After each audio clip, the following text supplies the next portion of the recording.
warahmatullahi wabarakatuh. Para pecinta Safrial TV yang saya cintai, pertama kali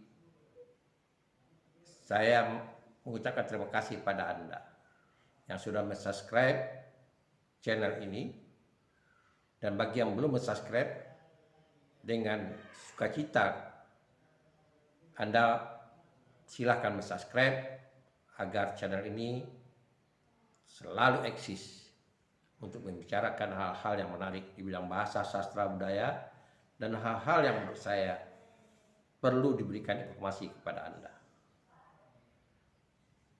Para mahasiswa yang hormati, saya selalu mengajak Anda, mari kita berserah diri kepada Allah Subhanahu wa taala, Tuhan yang Maha Esa, karena berkat rahmat dan hidayahnya lah kita dapat melanjutkan perkuliahan kita sampai ke pertemuan yang ke-10. Salawat dan salam kita aturkan kepada Nabi besar Muhammad sallallahu alaihi wasallam. Allahumma shalli ala Muhammad wa ala ali Muhammad. Assalamualaikum ya Rasulullah. Assalamualaikum ya Habiballah. Saudara sekalian, tidak terasa pembinaan majelis sekolah kita sudah masuk dalam pertemuan yang ke-10. Berarti dan lebih separuh jalan. Alhamdulillah sebagian dari Anda sudah mengekspos sekolah-sekolah yang Anda pilih tempat Anda PKL. Alhamdulillah. Dan tentu ada beberapa catatan yang perlu saya sampaikan kepada Anda tentang titik kelemahannya.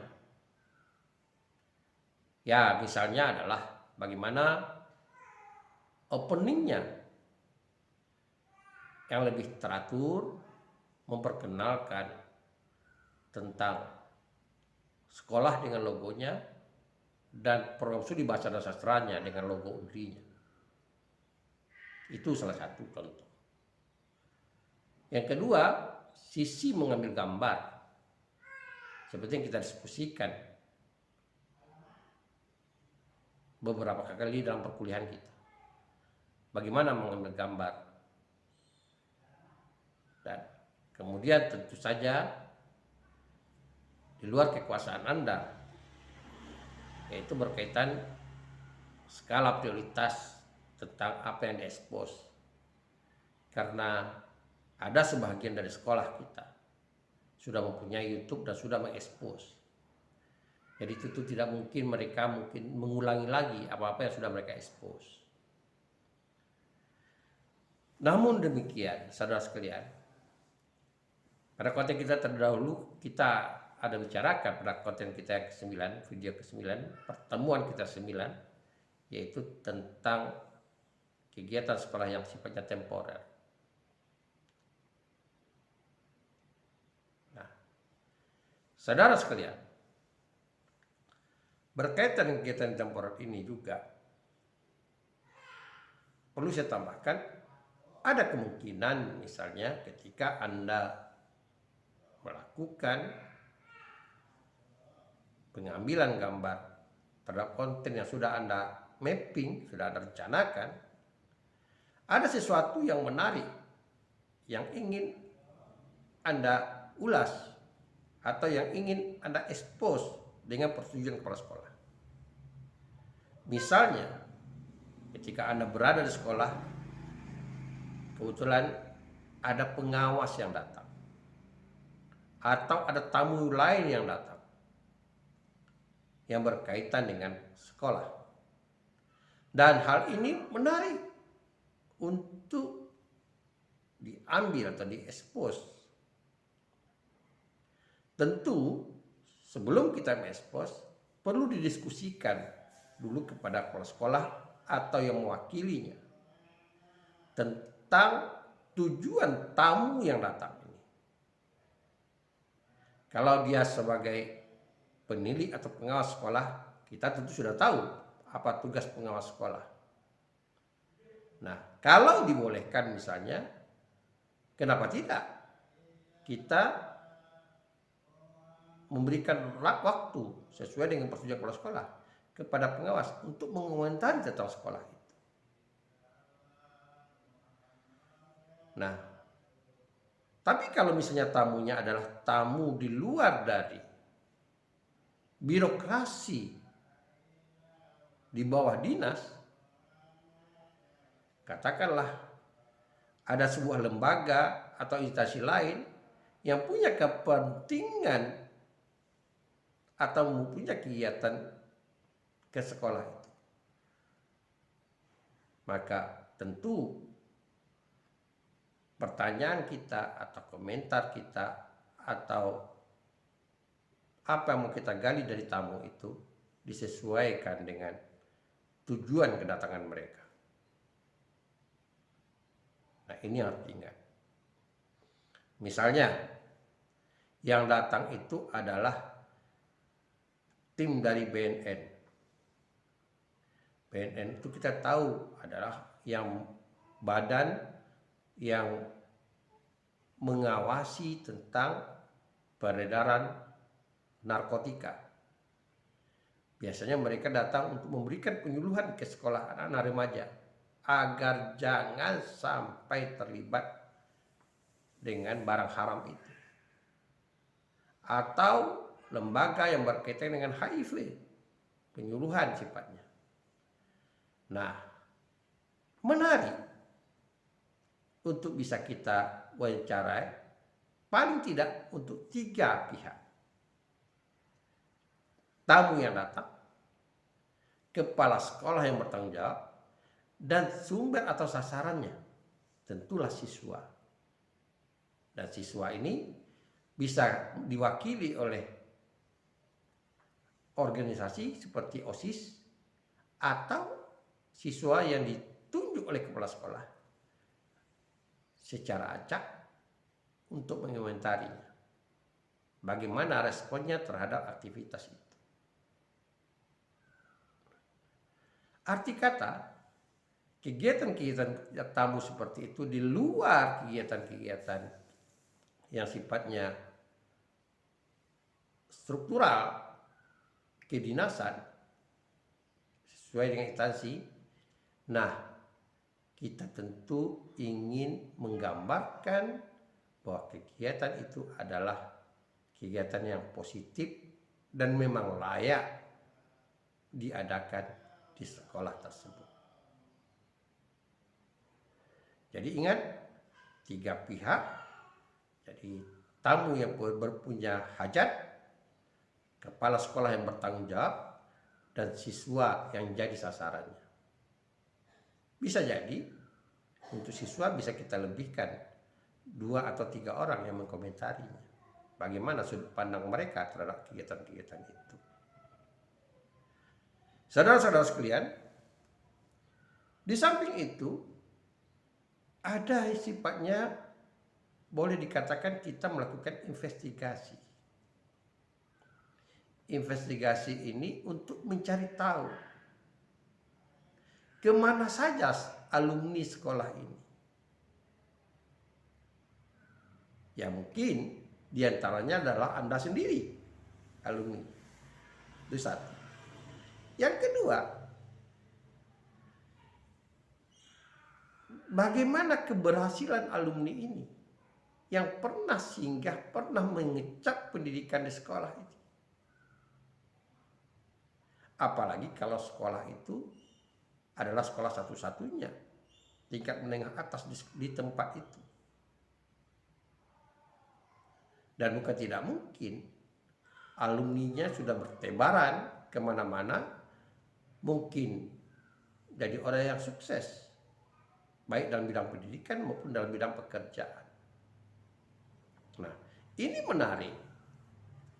Nah, kalau dapat kita batasi dalam bidang pendidikan, ada hubungannya dengan pendidikan. Nah, dengan harapan kita apa? bahwa sekolah itu sudah menelurkan orang-orang yang sukses dalam bidang pendidikan. Karena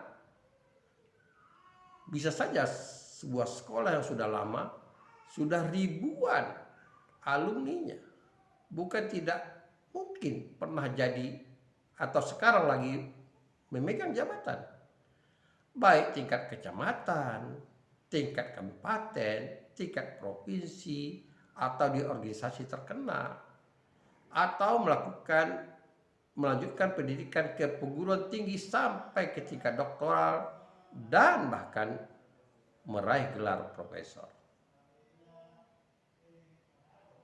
Nah, kenapa saya katakan demikian? Ini sebagai motivasi bagi siswa yang masih melanjutkan sekolah di tempat mana Anda expose.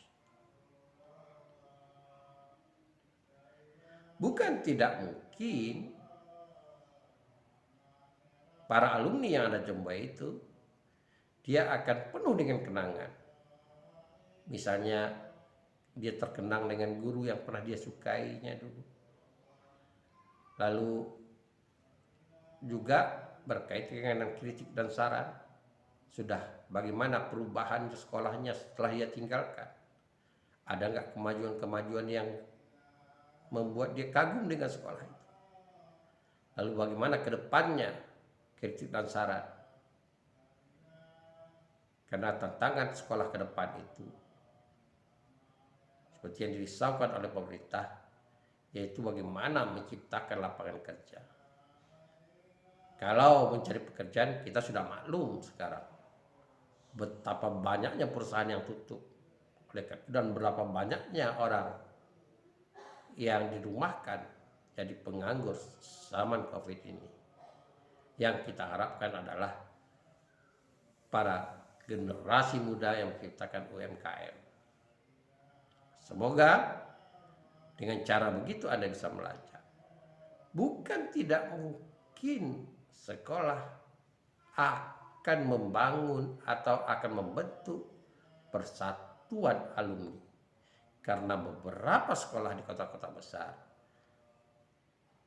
terlepas dari tendensi berkaitan dengan politik atau dengan apa saja, mereka menciptakan alumni. Alumni itu di samping untuk bernostalgia sesama teman pada angkatan tertentu, ia juga bisa memberi sumbangsih baik moral maupun material kepada sekolah tempat mereka pernah menempuh pendidikan. Nah, ini menariknya kalau kita bicara tentang alumni.